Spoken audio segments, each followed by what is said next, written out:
Gift Biz Unwrapped, episode 41. I started thinking there's nothing like that out there. Hi, this is John Lee Dumas of Entrepreneur on Fire, and you're listening to Gift Biz Unwrapped, and now it's time to light it up. Welcome to Gift Biz Unwrapped, your source for industry-specific insights and advice to develop and grow your business. And now, here's your host, Sue Monheit. Hi there, I'm Sue, and welcome to the Gift Biz Unwrapped podcast.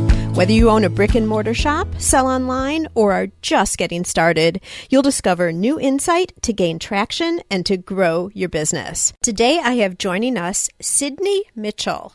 Cydni is the founder of thesweetfest.com, a global online directory designed to connect sweet lovers with local sweet makers. By trade, Cydni is an accountant and financial analyst. She's worked closely with many of the sweet makers on her site to help them develop and successfully implement their own social media marketing strategies, rebranding initiatives, and business plan remodeling. There are tons of resources available to help sweet entrepreneurs develop their baking talents, but the goal of SweetFest is to help sweet makers run the business side of their sweet businesses. Cydni's philosophy is there must be a balance between a delicious product and a solid business marketing strategy.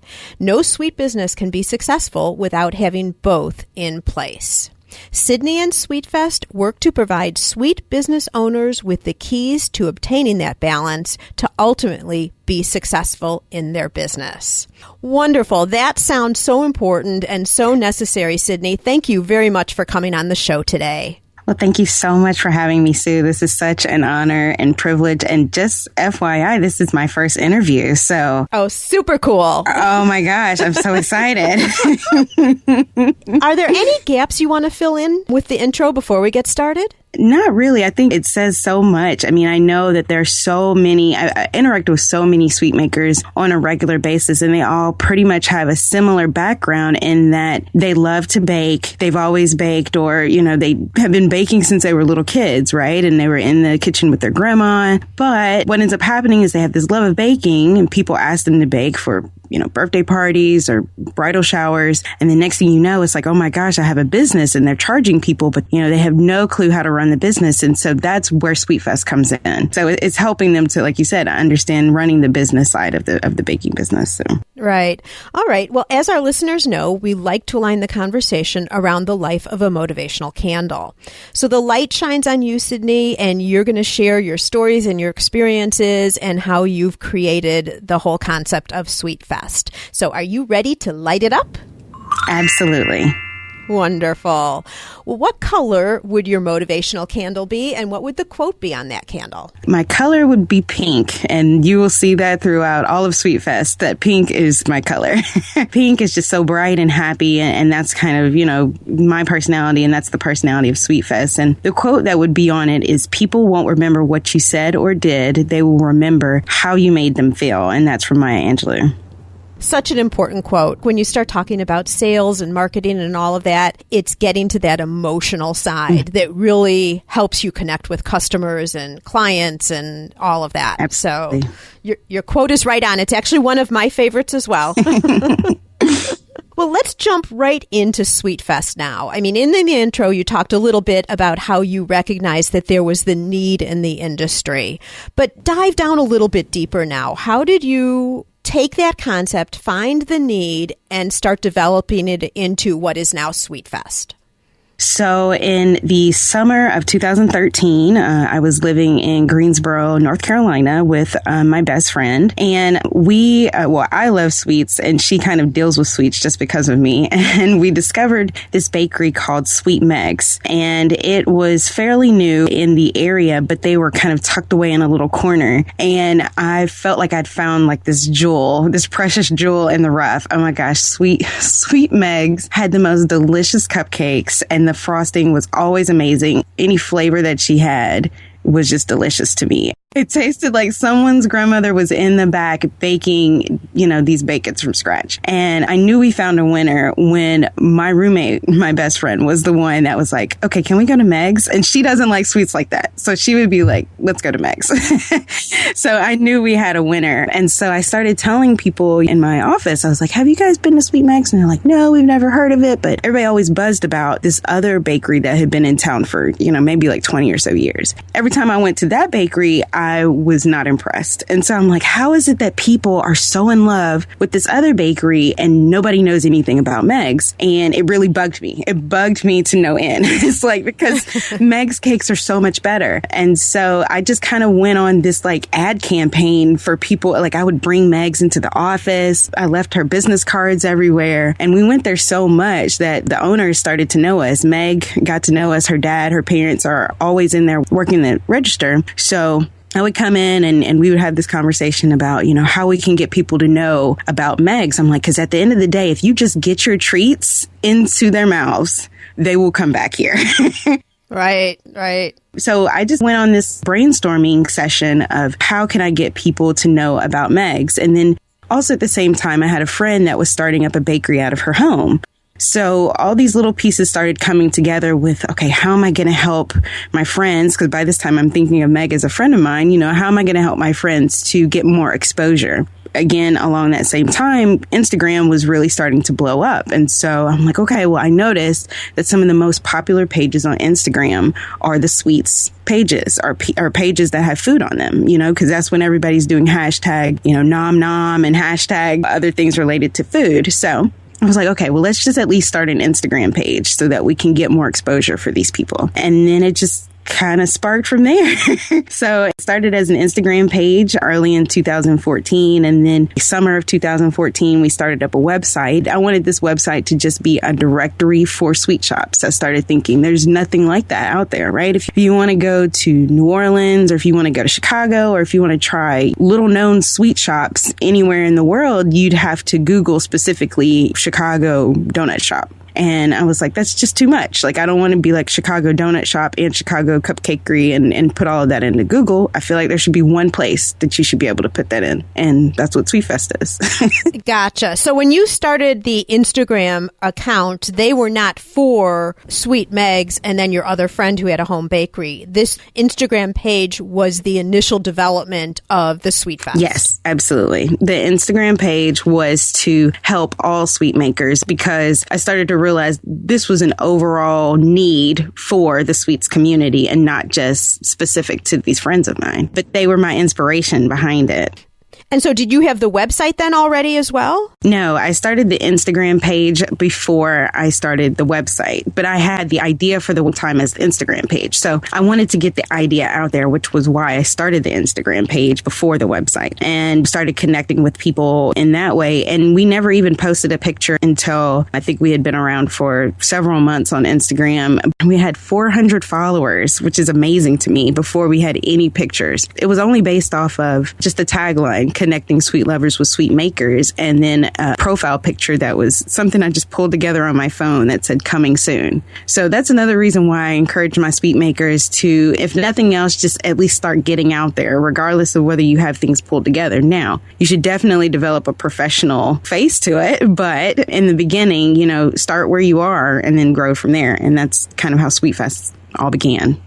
Now, what would you equate? Let's talk a little bit of detail here, because this is really interesting. What would you equate the reason why people were following you on Instagram, even though you didn't have anything up yet? Were you commenting on other people's photos, or were you directing them over to your site that just said coming soon and doing some type of teasers? 400's pretty awesome. I know, right? With no content on there yet, right? Yes. We should go down this line because I want to talk Instagram with you, because you have continued to grow that platform. Yes. So let's stay with this for just a second. And so, okay, so Cydni, what did you do besides just putting the site up to have people coming? Well, so I'm an analyst to my core.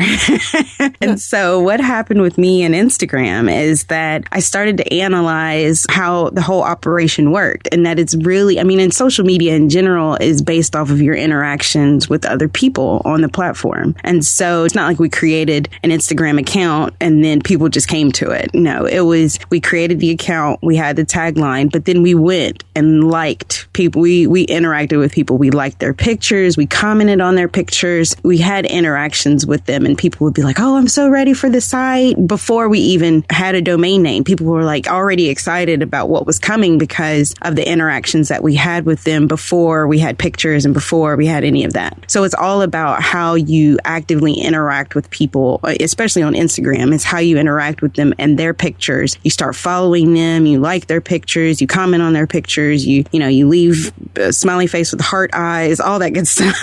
Right. You interact with them. And yes, it does take work, but at the end of the day, that's actually how we've grown from 0 to 400 with no pictures, and then from 400 to 4,500 right now. That's spectacular. And how much time a day would you say you devote to doing that, commenting on other people's pictures, just so that their eyes come back to you?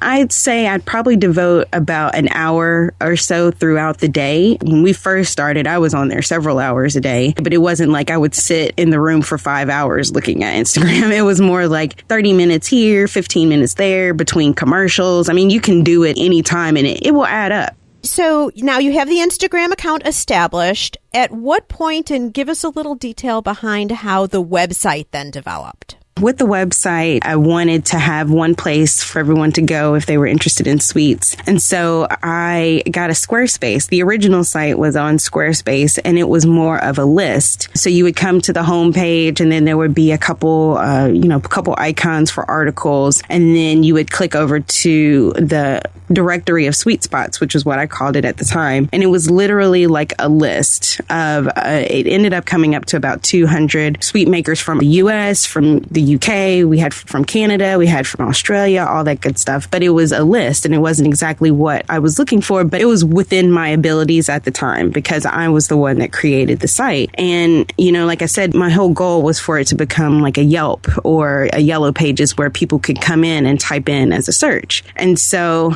I'm like, okay, well, I've got to figure out how we can make this more like a search because this doesn't look like what I want. So like I said before, you go within your abilities and then you try to grow from there. And that's really how the first website came about. And then we migrated it over in the summer of 2015 to be able to look like a directory. And with the directory, I was able to do that basically because I did a lot of research around plugins on WordPress. And I don't really tell too many people, so now it's out there.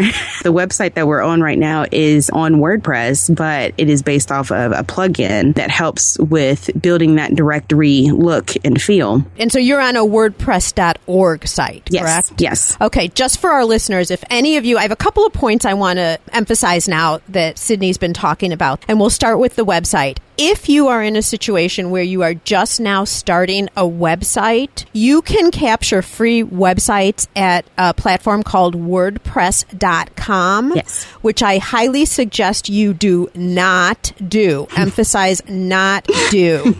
The platform you want to be on is WordPress.org. Now, it takes a little bit more to set it up. You need a hosting company. We're not going to go into all of the detail about that right now, but word to the wise, it is worth taking the time to set it up on that type of a platform, WordPress.org, because that will allow you to bring in plugins and to really create a site that is a good site for you to use long term for your business. So that's my first point. The second thing, which I think is also really important, Cydni, is you started off right away and walked the path and developed as you went along. You started with the Instagram account, even though you didn't have a website yet. You didn't wait to say, oh, I'm going to put all of this together first, and then I can get started. There's a saying that's going around a lot right now, which is called imperfect action. Yes. And the point here is, don't wait until you got all your ducks in a row. Yes, you want to start planning, but don't make that keep you from starting. It's better to start, get things out there, And you want to start with having, some knowledge base behind you in terms of doing the right things, just like I was talking about the WordPress.org. But so many people have ideas. They're going to get to this. They're going to do this. And they feel like they just can't actually get started until they have all these things in place. And then guess what happens? They never get started. They never do it. This is a perfect example, Cydni, of talking about how you were stepping it up and building on top of what you had, but you got started first. So that's so important. I'm so glad that this came up. What would you say as you were going along the way? Maybe it was with the website or something else as you continued to develop. And I know we're not done with talking about Sweet Fest yet in terms of where it's going, but at this point, so you were just setting up, you've got a couple of things in place now. What type of challenge did you encounter along the way that could be helpful for our listeners to understand in terms of what you encountered and how you overcame it? I think at that point, the biggest challenge was trying to figure out how to build in a way that I could be able to fit it in with my budget as well. So at the time, and even now, Sweet Fest was the thing that I did on the side, even though it's my passion, it is what I love to do. I still have a day-to-day job as a financial analyst. And so the challenge was, how did I balance having to go to an office for, 8-9 hours a day and work on another company's books and then have to come home and then, work on Sweet Fest. It's not like Sweet Fest had this $20,000 budget to put into a website, because obviously I could have paid for a developer to build the directory as it is now, but that was not my budget. So I had to teach myself, I had to train myself on how to be able to do this, which is why I did so much research on, okay, there's got to be a way to do this on my own. And I do have a slight background. I've taught myself a slight bit of code, but even before that, it was, okay, there's got to be a plugin somewhere. There's got to be something. And so I just did a lot of digging, and that's how I overcame it. I did a lot of digging on my own because I'm like, I want this and I don't have $20,000 to build it. So I need to figure out how I can build it on my own. There you go. I had to bootstrap. There's nothing wrong with that. I bootstrapped every single company that I started. You can go either way. It's certainly the decision of the business owner which way to do it. But if you don't have a lot of money, just like Cydni's talking about, there are so many things now that you can do that are more turnkey that get you to your end goal. We're so fortunate in that now. So your comment really is, you knew you wanted to put this together. You didn't have the financial ability to hire someone, which is obviously always the easier way to go right. for the most part. So you had the financial challenge. You also had the time challenge because you're still working. But you had your eye on the ball in terms of what you were trying to accomplish, and you just figured out how to get it done. Yes, absolutely. I buckled down. I sacrificed, time with friends and hanging out and all that good stuff. But I knew that the ultimate goal was Sweet Fest in a directory format, and I was not going to stop until I got to that. So. And look what you've got now, right? I know. Okay. So let's continue on now, because that's not all that Sweet Fest is about. That's right. Let's talk a little bit about where you're headed in the future and what your plans are. Right. So along with the whole challenge of how do I get my friends, how do I get this sweet community to have more exposure, I start to realize that a lot of them, like I said, have the same story of, we love to bake. Oh my gosh, now we're charging people. And oh my gosh, now I don't know how to run a business. What do I do? How do I get my books in line? How do I price my treats? How do I form a marketing strategy? What does all of that look like? And because all of that is in my background, my background is in business. I have a master's in accounting and I've gone to, business school. I wanted to help them with that. And plenty of them came to me for that once they found out she's an accountant, she's a financial analyst. Oh, help me understand about this business side. So once I started interacting with more and more sweet makers, again, I saw that there was a need for that. Originally, I thought the need was just for gaining more exposure. And then once I dug in a little bit deeper, then I'm like, okay, wait, the consistent message is that people really need help with the business side. So that's another reason why Sweet Fest went the direction that it is going now, with helping with the business side of the baking business. So originally it was just help them with marketing their company by building a directory. And then it was like, wait, the real need is on the business end. So let me help them with that, because that is what I also know about.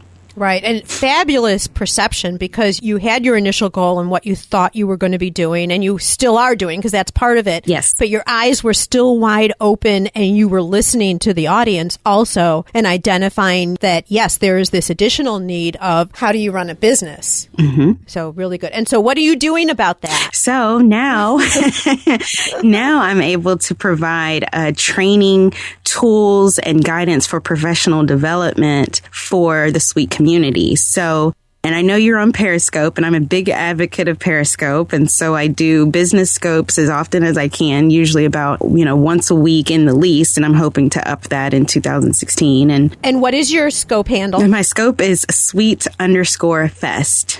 Okay, wonderful. I wanted to get that out there for all the listeners. Yes, and I love Scope. Oh my gosh, if for anyone who's in the baking industry or any type of business at all, I think Scope is a good fit for a lot of entrepreneurs to help basically establish their knowledge and their skill set. I mean, because you basically can interact with potential customers, and they get a chance to see, what knowledge you have and be able to pick your brain and talk to you directly. And it's awesome. I love it. So Absolutely. I mean, I'll just underscore that for half a second, and then I want to move on with a couple other questions. But the thing that's very cool about Periscope is you're looking in somebody's eyes if you are watching a scope, and you really get a good feel, just like how here in the beginning we ask what your candle color is. It's kind of an indirect way to get to know who you're talking with.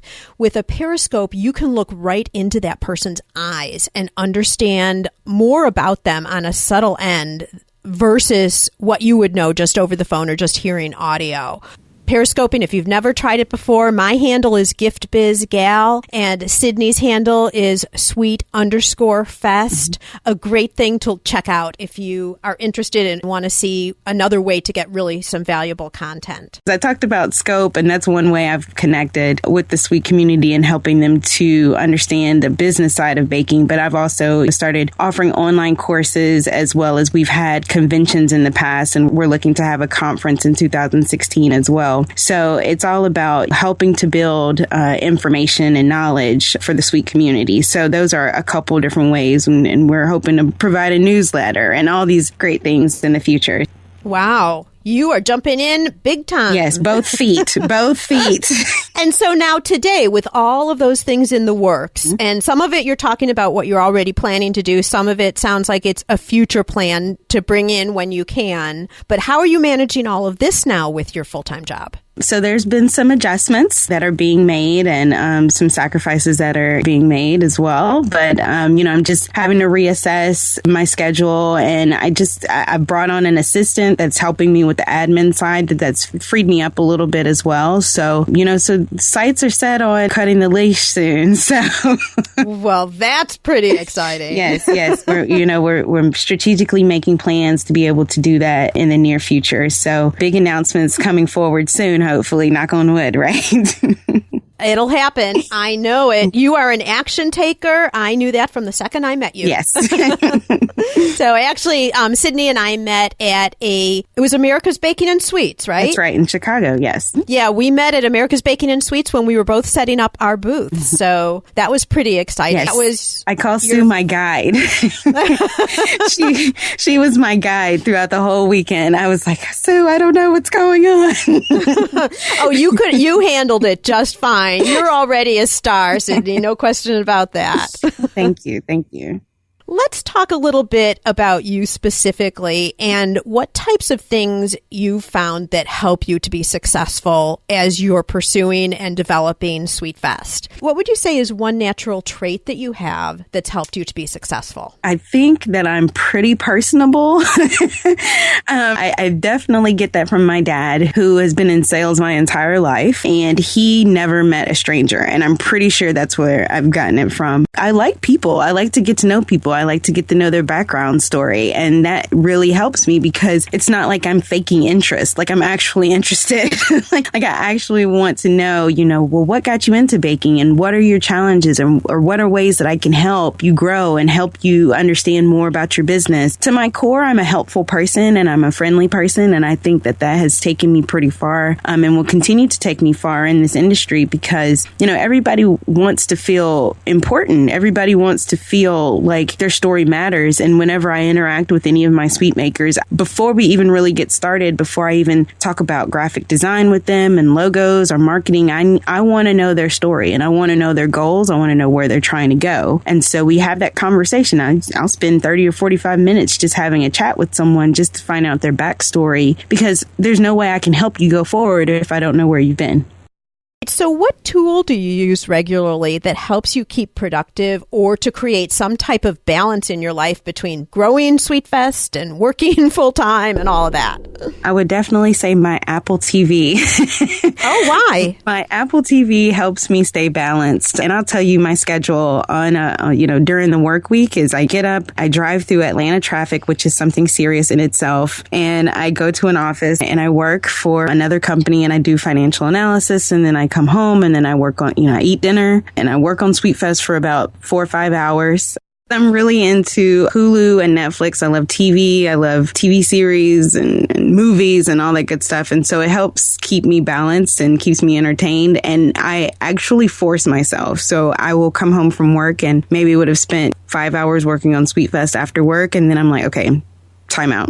I got to do something else. I'm one of those people, because I'm so passionate about Sweet Fest, I could work and work and work on Sweet Fest until 3 or 4 o'clock in the morning, knowing good and well that I need to get up at 7 o'clock in the morning to go to work. So I forced myself, around 11 o'clock in the least to just take a break and watch TV. So good for you for recognizing that you need to take a break and step away every once in a while. It's so easy in the beginning because you have so much passion. And, you're developing something and it's so exciting, but just to go so overboard and spend so much time developing your business, which absolutely you do. I mean, it's like having a second child for sure, but you do need to take time off or you're just going to burn yourself out. Absolutely. And one of the scopes that I did, my best friend's mom called me right after the scope and she's like, "You have got to get some rest." And I knew exactly, she was coming from a place of love. I mean, she's like my second mom. And I was like, you're right. And by that time I had been I was up working on the courses at probably, 3 nights straight. And you could tell it was on my face, but she also could tell because she's, like I said, she's like my second mom. So she's watching the scope and she's like, "Okay, I'm calling you. This is not a business call. This is a mama call. Aww. You need to get some rest." Totally true. So take that to heart, Gift Biz listeners. You really do. You need to have balance if you're going to create something successful that's going to be around for the long term. Absolutely. So, all right. What book have you read lately that you think our listeners could find value in? My mom just recently gave me a book called This Too Shall Pass, and it is a Christian book based off of a collection of inspirational prayers and stories and poems. It's a solid book if you are really looking for, okay, I'm under so much stress and so much pressure, I need something to just, put some perspective back in my life, So it's kind of a sanity reference book. Yes, absolutely. It's a book of prayers and it has a lot to do with your faith and just, believing that this time is just temporary, whatever it is that you're going through. I would recommend that for anyone who's just under a lot of pressure and stress, and especially if you have a Christian background. Wonderful. Just as you're listening to the podcast today, you can also listen to audiobooks with ease. I've teamed up with Audible so that you can get a free audiobook just like the one that Cydni's mentioning for free. All you need to do is go to giftbizbook.com and make a selection. Okay. We are starting to wind down, but I want to introduce one more topic before we get to our final question. And that is, I'd like you to cover a little bit about what this course is. I understand it's just newly on the market, but would you describe, because there may be listeners here who could take advantage of this and this would be really valuable for them as they're going on their journey. Just talk a little bit about what the course is and who it's really made for. Right. Well, so the course is called How to Develop a Professional Brand. And I basically take you through a series of questionnaires and, checklists that will help you get to your brand. I stress in the course that your brand is not just your logo. And I think a lot of people have this impression that, your brand is your logo, and it's not. Your brand is so much more. Your brand is how you present yourself to your customers. It's how your website looks. It's how, you present yourself at events, and your web URL, your Facebook page, your Instagram account, your social media accounts, your packaging. It's everything. Your brand is not just one little logo. It's every touch point you have with your customer.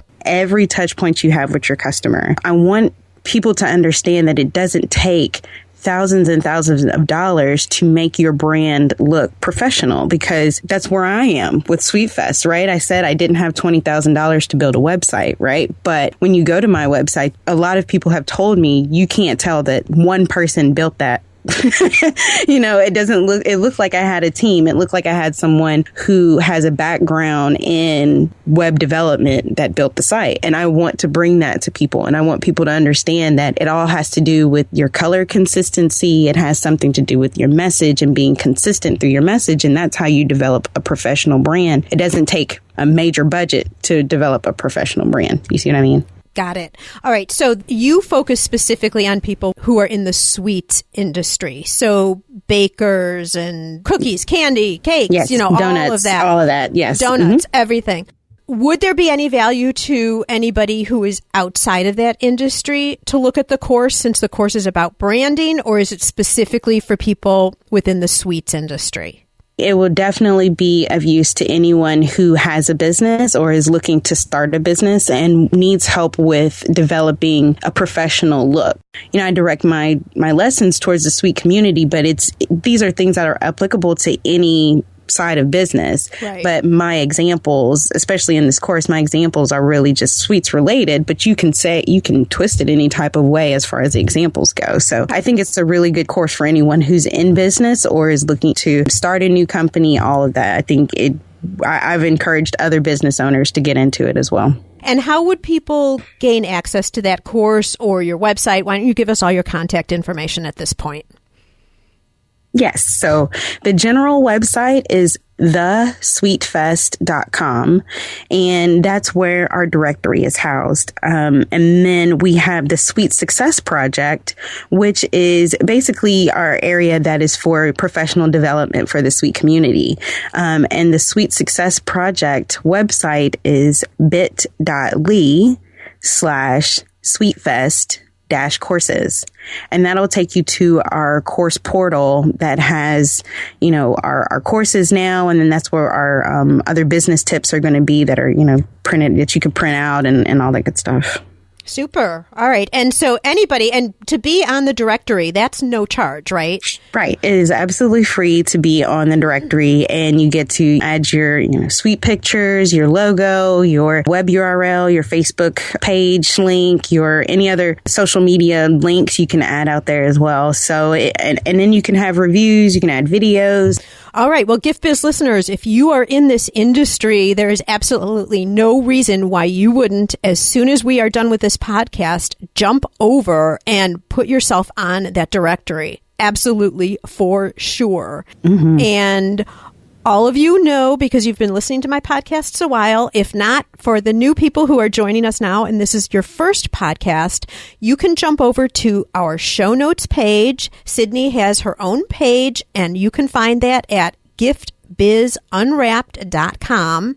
There, I will have a link to her website where you can get on and go to the directory. We'll have a link to her class, her Instagram account, Facebook page, just a number of different ways that you can interact with Cydni and Sweet Fest. So make sure to jump over and get on that directory, again, if you're in the industry and you haven't done so already.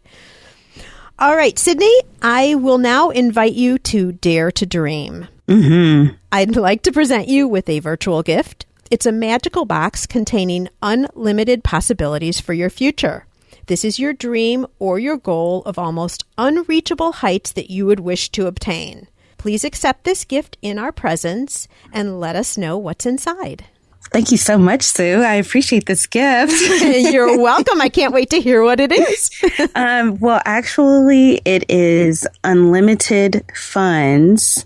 And I say that because at the end of the day, I really want to help the sweet community to my core. And people who've interacted with me, they know I want to free as many captives from Cube jail as possible. I love that. That should be your quote. Oh my gosh, that's me. I want to free people from Cube jail. And at the end of the day, there's so many people who are entrepreneurs that just want to break out of Cube jail, and all they need are the resources, and they need just a little bit of help. They need guidance. I provide that now with Sweet Fest, and I'm able to provide some for free, but some I do need to charge for just because, the platform isn't free. The time that it takes to develop the courses isn't free. And so unfortunately, I end up having to charge. Well, and you're running a business. Because I'm running a business, absolutely. But if I had unlimited funds, and that's just where I am. I just want to be able to do this for people for free. Like, I just want to be like, here are the tools. Here's the guidance. You can do this. You can break out of Cube jail. You don't even have to pay for this, and this, and I would invest in people's sweet businesses. And I would say, you know what? Don't even worry about going to a bank. Like, I believe in your dream. Here, have this money. Like, that's where I am. And so I would have unlimited funds to be able to help the sweet community grow. Like, that's what I would do with I love that. Well, here's to hoping that there's a big pink bag full of green money that comes your way one way or another. Thank you so much. Well, Cydni, thank you so much for joining us today. You've really given a deep dive into a lot of really important points here that we can all use, whether we're in the sweets business or other businesses. So I really appreciate your sharing time, experience, your views, and your expertise. And we all wish you nothing but the most success as you continue to develop Sweet Fest. May your candle always burn bright. Thank you so much, Sue. I really appreciate it.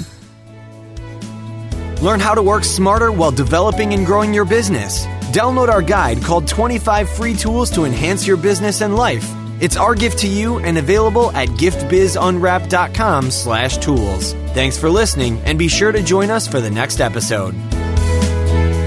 Today's show is sponsored by the Ribbon Print Company. Looking for a new income source for your gift business? Customization is more popular now than ever. Brand your products with your logo, or print a Happy Birthday Jessica ribbon to add to a gift right at checkout. It's all done right in your shop or craft studio in seconds. Check out theribbonprintcompany.com for more information.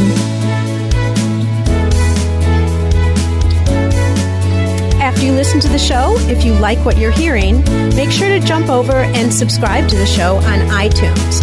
That way you'll automatically get the newest episodes when they go live. And thank you to those who have already left a rating and review. By subscribing, rating, and reviewing, you help to increase the visibility of Gift Biz Unwrapped. It's a great way to pay it forward to help others with their entrepreneurial journey as well.